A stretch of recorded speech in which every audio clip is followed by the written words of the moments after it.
particle system, center of mass of two particle system.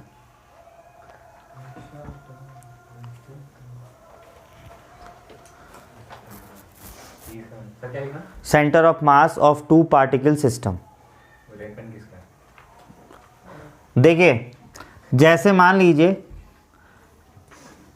जो पिछली video थी उसमें आपने देख ही लिया होगा कि बेसिकली सेंटर ऑफ मास क्या था। बाकी देख लेना आप, ठीक है, आ जाएगा समझ में, आसान है चैप्टर। जैसे मान लो मेरे पास कोई दो मास है, एक m1 है और मान लो ये दूसरा मास है m2 है, और सपोज इसकी पोजीशन x1 है और इसकी पोजीशन x2 है, और अलोंग एक्स एक्सिस वो मास रखी हुई है। मुझे इसका सेंटर ऑफ मास निकालना है। Just a simple formula, actual में मुझे motion of a charge particle देखना है, sorry motion of this centre of मास देखना है, इसीलिए ये चीज़ बता रहा हूँ। जैसे कल मैंने क्या बताया था कि जो XCM का फॉर्मूला होता है वो क्या होता है, m1x1 प्लस m2x2 से लेके mnxn अपॉन क्या होता है m1 प्लस m2 से लेके क्या होता है mn।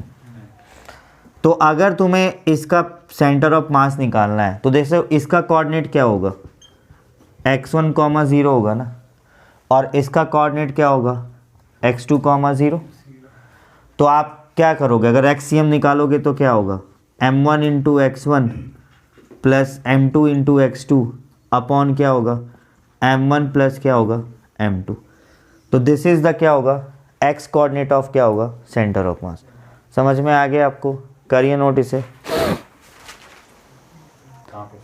तो नेक्स्ट जो है लिखिए इसमें मोशन ऑफ सेंटर ऑफ मास, और ये इसके आगे ना इंपॉर्टेंट लिख लीजिएगा, बहुत इंपॉर्टेंट है, मोशन ऑफ सेंटर ऑफ मास।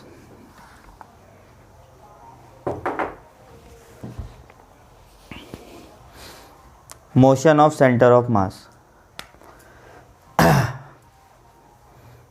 देखो जैसे सपोज मेरे पास कोई दो मास है, एक m1 मास का है और एक m2 मास का है, और मान लो इन दोनों मासेस को ऐसे ही छोड़ दिया गया है, और मान लीजिए इसका पोजीशन x1, 0 है और इसका पोजीशन x2, 0 है, जो कि अभी हमने लिया था। लेकिन इसमें मैंने एक चीज़ एक्स्ट्रा ऐड कर दी है। जैसे according to the law of gravitation जो आपने पहले पढ़ा है, आपको पता है ना कि हर एक मास दूसरे मास पे क्या लगाता है, फोर्स लगाता है। तो जाहिर सी बात है ये मास इस पे फोर्स लगा रहा है इस डायरेक्शन में, मान लो वो फोर्स F है। वैसे ये m2 भी इस बॉडी पे क्या लगा रहा है, फोर्स लगा रहा है, मान लो वो भी फोर्स क्या है, F है। देखिए according to the gravitation law आपको पता है that obeys Newton's third law, for every action there is equal and क्या होता है अपोजिट रिएक्शन। मतलब ये इस पे अगर फोर्स लगा रहा है तो ये भी इस पे अपनी तरफ फोर्स लगाएगा, इसलिए दोनों एक दूसरे पे अट्रैक्टिव फोर्स लगाएंगे and they will move towards each other. ठीक है, तो हमें ना इस जो भी इनका सेंटर ऑफ मास है उसके मोशन को स्टडी करना है। आ गया समझ में। और आपको यहाँ पे दिख रहा है कि इस टाइम पे इस पे कोई भी एक्सटर्नल फोर्स नहीं लग रहा है। ये जो फोर्स लग रहा है this force can be consider as internal, क्योंकि ग्रेविटी वाला फोर्स है ना, दोनों को एक दूसरे अपने से ही लगा रहे हैं ना, तो इसीलिए इस फोर्स को हम क्या कंसिडर करेंगे, इंटरनल फोर्स है। तो जैसे अगर मैं इसका सेंटर ऑफ मास का वो लूँगा XCM, तो क्या आएगा वो m1x1 प्लस m2x2 अपॉन क्या होगा m1 प्लस क्या होगा m2 होगा ना। अब आप एक काम करिए, इसको डिफ्रेंशिएट कर दीजिए।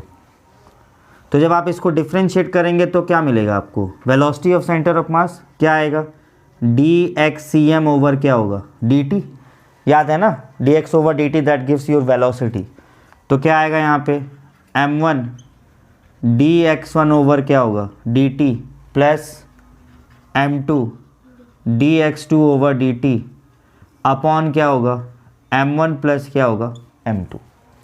क्लियर हो गया। dx1 ओवर dt को हम क्या लिख सकते हैं v1, dx2 ओवर dt को क्या लिख सकते हैं v2। मतलब जो velocity of centre of mass आ रहा है VCM, वो क्या आ रहा है m1 v1 plus m2 v2 upon क्या आ रहा है m1 प्लस m2। ये नेक्स्ट चीज़ हो गई। अब मुझे एक्सेलरेशन चाहिए। तो आपको पता है एक्सेलरेशन ऑफ सेंटर ऑफ मास क्या होता है, दैट इज dvcm ओवर क्या होता है dt। करो डिफ्रेंशिएट इस वाली चीज़ को, क्या होगा m1 into d v one over d t plus m2 into d v two over d t upon m1 plus क्या होगा m2। तो आपको पता है कि d v one over d t को क्या लिख सकते हैं a1, तो ये क्या आ जाएगा m1 इंटू ए वन प्लस m2 इंटू ए टू अपॉन m1 प्लस क्या होगा m2। क्लियर हो गया आपको। अब आते हैं एक्सेलरेशन पे। सपोज a1 इसका एक्सेलरेशन है, तो आपको पता है ना फोर्स को क्या लिख सकते हैं मास इंटू एक्सेलरेशन। तो यहाँ पे F इक्वल्स टू क्या होगा m1 इंटू ए वन, तो a1 की वैल्यू क्या होगी F अपॉन m1। अगर मैं इसका एक्सेलरेशन a2 मान रहा हूँ तो a2 की वैल्यू क्या होगी F अपॉन m2। पर जैसा कि आपको दिख रहा है कि ये दोनों फोर्स अपोजिट और क्या है इक्वल हैं, तो आप a1 को अगर पॉजिटिव लेना तो a2 को आप नेगेटिव लोगे ना, इसलिए we are considering it to be minus F upon क्या होगा m2 होगा। समझ में आ गया। आप इस वैल्यू को यहाँ पे पुट कर दीजिए, तो क्या आ रहा है acceleration of centre of mass a1 की जगह पे तो मैंने f अपॉन m1 रख दिया और a2 की जगह पे मैंने क्या रख दिया minus F upon m2 upon क्या होगा m1 प्लस क्या होगा m2। ये तो कैंसिल, ये कैंसिल, f माइनस एफ क्या आ रहा है 0, मतलब एक्सेलरेशन ऑफ सेंटर ऑफ मास की वैल्यू क्या आ रही है 0 आ रही है। समझ में आ गया आपको। इसका क्या मतलब हुआ, अगर किसी सिस्टम पे एक्सटर्नल फोर्स 0 है तो उसका सेंटर ऑफ मास क्या होगा नॉन एक्सेलरेटिंग होगा। मतलब इंडिविजुअली बॉडीज़ तो एक्सेलरेट करेंगी, लेकिन सेंटर ऑफ मास जो होगा वो क्या होगा रेस्ट पे होगा। तो दो चीज़ें हैं, जैसे आप ये सोचो अगर मैं आपसे बोलूं कि तुम्हारा एक्सेलरेशन 0 है तो दो चीज़ें हो सकती हैं, अगर तुम रेस्ट पे हो तो तुम रेस्ट पे ही रहोगे, और अगर तुम यूनिफॉर्म वेलोसिटी से मूव करो तो यूनिफॉर्म वेलोसिटी से मूव करते रहोगे। इसका क्या मतलब आ रहा है कि अगर किसी सिस्टम पे इंटरनल फोर्स 0 आ रही है तो इसका मतलब क्या है कि उसका एक्सेलरेशन ऑफ सेंटर ऑफ मास 0 आ रहा है। मतलब अगर सेंटर ऑफ मास रेस्ट पे है तो वो हमेशा रेस्ट पे ही रहेगा। इंडिविजुअली बॉडीज़ तो मूव कर रही हैं, कोई फ़र्क नहीं पड़ता है, और अगर बॉडीज़ यूनिफॉर्म वेलोसिटी से मूव कर रही हैं, मतलब सॉरी एक्सेलरेशन जो सेंटर ऑफ मास का अगर वो यूनिफॉर्म वेलोसिटी से मूव कर रहा है तो वो हमेशा क्या होगा यूनिफॉर्म वेलोसिटी से ही मूव करेगा। जैसे आपको दिख रहा है कि एक्सेलरेशन ऑफ सेंटर ऑफ मास 0 आया है, पर इंडिविजुअली बॉडीज़ तो एक्सेलरेट हो रही हैं ना। इसका मतलब ऐसा हो सकता है कि पूरे सिस्टम पे अगर इंटरनल फोर्स लग रहा है तो हर एक बॉडीज़ एक्सेलरेट तो करेंगी, लेकिन उसका सेंटर ऑफ मास जो होगा वो क्या होगा नॉन एक्सेलरेटिंग होगा। समझ में आ गया। यही आपको मुझे बताना था, that is actually motion of a क्या है सेंटर ऑफ मास। समझ में आ गया आपको, क्लियर हो गया तुम्हें।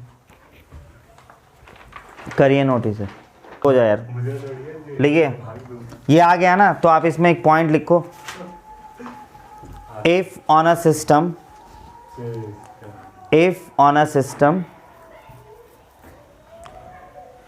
if external force is 0, if on a system if external force is 0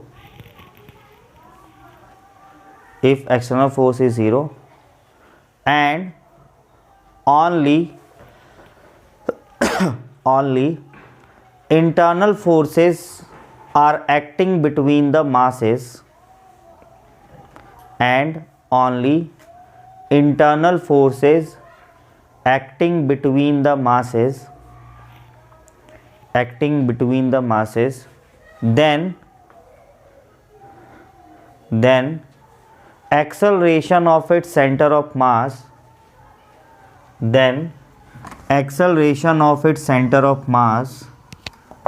is 0. Acceleration of center of mass is 0. It means that it is either at rest,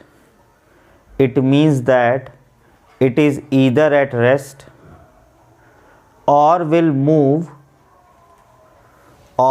move with constant velocity.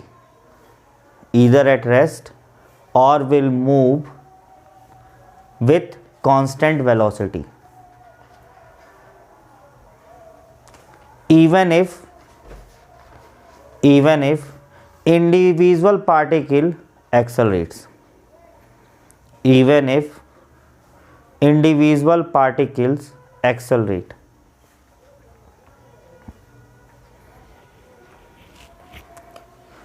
आ गया समझ में आप लोग को? Clear हो गया?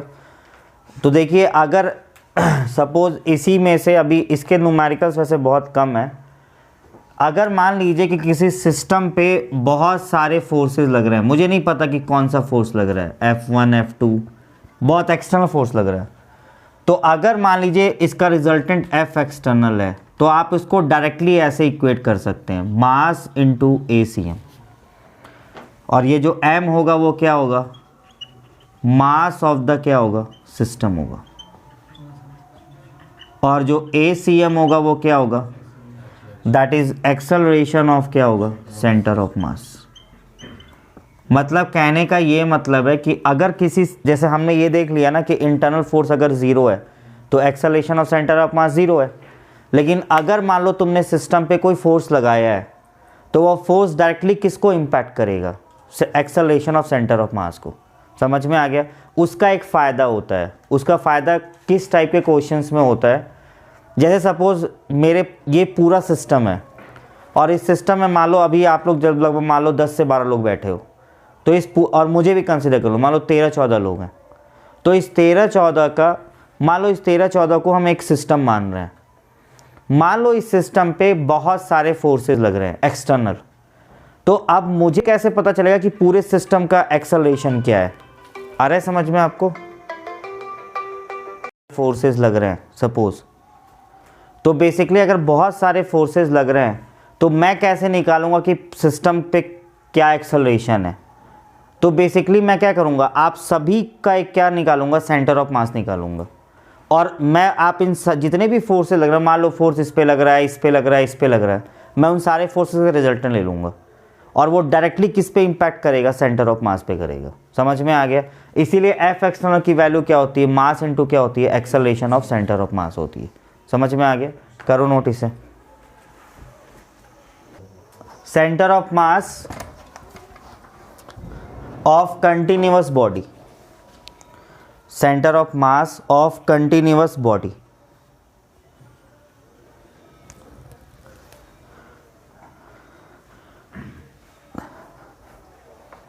Continuous body. देखो कल मैंने आपको बताया था ना कि जो फॉर्मूला हमने पढ़ा था वो फॉर्मूला पॉइंट मास के लिए था। पॉइंट मास का मतलब जिसका मास एक पॉइंट पे कंसंट्रेटेड हो। लेकिन अगर मान लो मैंने तुम्हें कोई रॉड दे दी, या तुम्हें कोई रिंग दे दी, या तुम्हें कोई प्लेट दे दी, तो उसका सेंटर ऑफ मास उसमें, जैसे ये रॉड है suppose, just take this example, ये रॉड है, मुझे पता है कि इसका सेंटर ऑफ मास, कल मैं बता रहा था ना कि अगर इस बॉडी को यहाँ पे लोकेट किया जाए तो ये बॉडी स्टिल हो रही है ना, इसका मतलब इस बॉडी का जो सेंटर ऑफ मास है वो यहाँ पे लाई कर रहा है, और जो कि मेरे कहाँ पे है, फिंगर पे, इसलिए बॉडी यहाँ पे रेस्ट कर रही है। लेकिन अगर थोड़ा सा भी डिस्प्लेस होगी बॉडी तुरंत गिर जाएगी। तो उसकी वजह क्या है, क्योंकि सेंटर ऑफ मास सीधा नीचे लाई कर दिया। तो अब हमें कंटिन्यूअस बॉडी का मास, सेंटर ऑफ मास निकालना है, तो इसके लिए हमें इंटीग्रेशन करना होगा। तो लिखिए इसमें, if mass of a body is distributed, if mass of the body is distributed, then to find the center of mass, then to find the position of center of mass, then to find the position of center of mass, we need to do integration. Then to find the position of center of mass, we need to do integration. तो देखिए यहाँ पे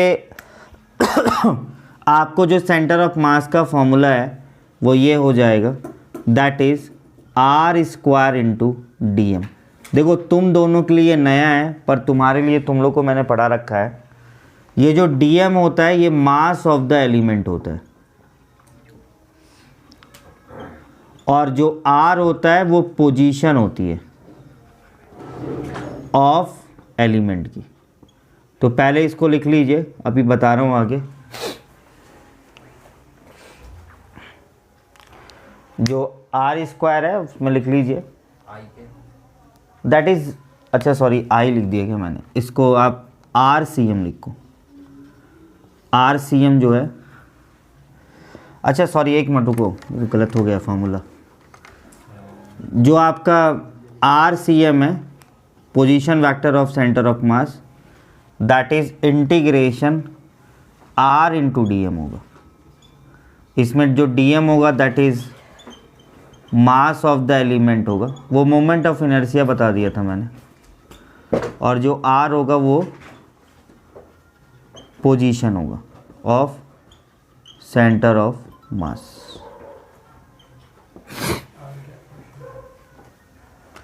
और ये 1/m भी होगा, 1/m r into d m. M जो होगा that is mass of the body होगा, mass of the body.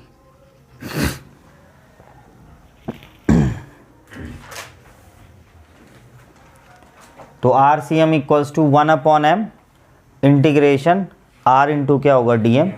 D m is the mass of the element, r is the position of centre of, position of the element लिखो यार इसे, position of element, centre of mass नहीं, position of element.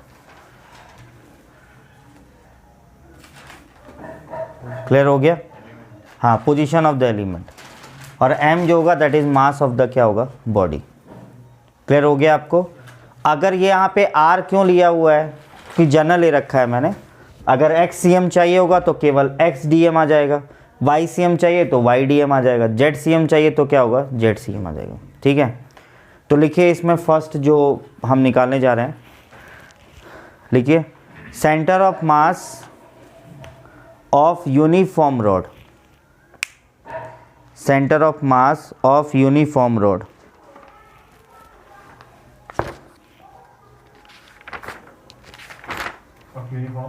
Rod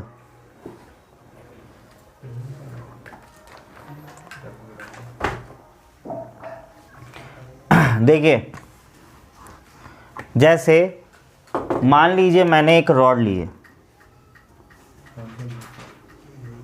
और suppose इस rod की जो length है वो m है, और मान लीजिए इस रॉड की जो लेंथ है वो क्या है l है। क्लियर हो गया? देखिए मैंने आपको कल ये बताया था कि अगर आपको सेंटर ऑफ मास निकालना है तो सबसे पहले कोऑर्डिनेट सिस्टम डिफाइन करना होगा। तो मान लो मैं कोऑर्डिनेट सिस्टम जो डिफाइन कर रहा हूँ, मैं ऐसे कोऑर्डिनेट सिस्टम डिफाइन कर रहा हूँ, ये आपकी एक्स एक्सिस है और ये आपकी वाई एक्सिस है। दूसरी चीज़ है, जैसे जो मास है ना, जो इसकी ट्रांसवर्स लेंथ ली है ये बहुत ही कम ली है मैंने, मतलब जो मास है वो टोटली किसके अलोंग डिस्ट्रीब्यूटेड है, लेंथ के अलोंग। ध्यान रखिएगा, जैसे होगी तो इसकी थिकनेस, लेकिन वो दिखाने के लिए रखी है। जो रॉड है वो बहुत ही पतली है, इसीलिए जो मास है वो किसके अलोंग डिस्ट्रीब्यूटेड है, लेंथ के अलोंग। आ गया समझ में? तो जैसे आप सोचो कि इसमें सॉल्व करने के लिए, सेंटर ऑफ मास निकालने के लिए करना क्या होगा, आप क्या करोगे, यहाँ से x डिस्टेंस पे एक एलिमेंट लोगे जिसकी लेंथ क्या होगी dx। ठीक है, अब देखो मैं तुम लोग को बता दे रहा हूँ कि बेसिकली इंटीग्रेशन की ज़रूरत क्यों पड़ी है। जैसे तुम सोचो ना कि यहाँ पे 4 लोग बैठे हैं और इन चारों का मुझे सेंटर ऑफ मास निकालना है, तो मुझे पता है इसका एक अलग कोऑर्डिनेट है, उसका एक अलग कोऑर्डिनेट है, उसका अलग कोऑर्डिनेट है, तब तो मैंने फॉर्मूला लगा दिया m1 x1 + m2 x2। लेकिन आपको ये पता है कि इस पूरे रॉड में हर एक पॉइंट का सेंटर, पॉइंट का जो पोजीशन है वो अलग है। जैसे मान लो यहाँ का पोजीशन अलग होगा, वैसे यहाँ का अलग होगा, ऐसे यहाँ। तो बेसिकली अब हम करें कैसे, तो हमने क्या किया है, x डिस्टेंस पे एक dx एलिमेंट ले लिया है, और इसी तरह से इस रॉड को ना इंटीग्रेशन करता क्या है, इंटीग्रेशन क्या करेगा, इस पूरे रॉड को ना छोटे छोटे एलिमेंट्स में डिवाइड कर देगा, और उस हर एक एलिमेंट को उसके पोजीशन से मल्टीप्लाई करेगा और उसको ऐड कर देता है इंटीग्रेशन। क्लियर हो गया? और अब तो ये एक्चुअल में इसलिए इंटीग्रेशन करना पड़ रहा है हमें, ठीक है ना। तो देखिए क्या होगा, सबसे पहले मैंने क्या बोला है, आपको इस एलिमेंट का मास निकालना है। देखिए मैंने आपको बताया भी था पहले, जैसे आप सोचो आप बनाना खरीदने गए हो, तो आपको बोला कि 12 केले का दाम 10 रुपये है। और आपको 4 केले खरीदने हैं, तो सबसे पहले आप क्या करते हैं, कॉस्ट ऑफ 1 बना निकालते हैं ना। आपको इस एलिमेंट का मास निकालना है जो लेंथ के अलॉन्ग डिस्ट्रीब्यूटेड है, तो सबसे पहले आप क्या निकालोगे, मास पर यूनिट लेंथ निकालोगे, मतलब that is the cost of क्या होगा 1 बनाना।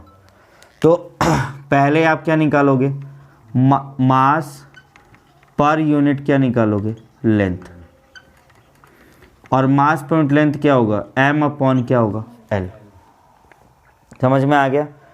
उसके बाद आप मास ऑफ एलिमेंट लोगे जो कि आपकी वैल्यू क्या है, dm है, जो आपको रखनी है, क्या होगा, that is m upon l, और उसको किससे मल्टीप्लाई कर दोगे, लेंथ से। समझ में आ गया, क्लियर हो गया। ये तो मिल गया dm। अब आपको सीधा फॉर्मूला लगाना है, xcm क्या होगा, 1 अपॉन m इंटीग्रेशन क्या होगा, RCM की जगह पे अब x आ जाएगा, कितना पोजीशन है इसकी, x, और dm की वैल्यू क्या है, m अपॉन l इंटू क्या होगा, dx। समझ में आ गया। जब आप इंटीग्रेशन करते हो ना तो आपको लिमिट लगानी होती है।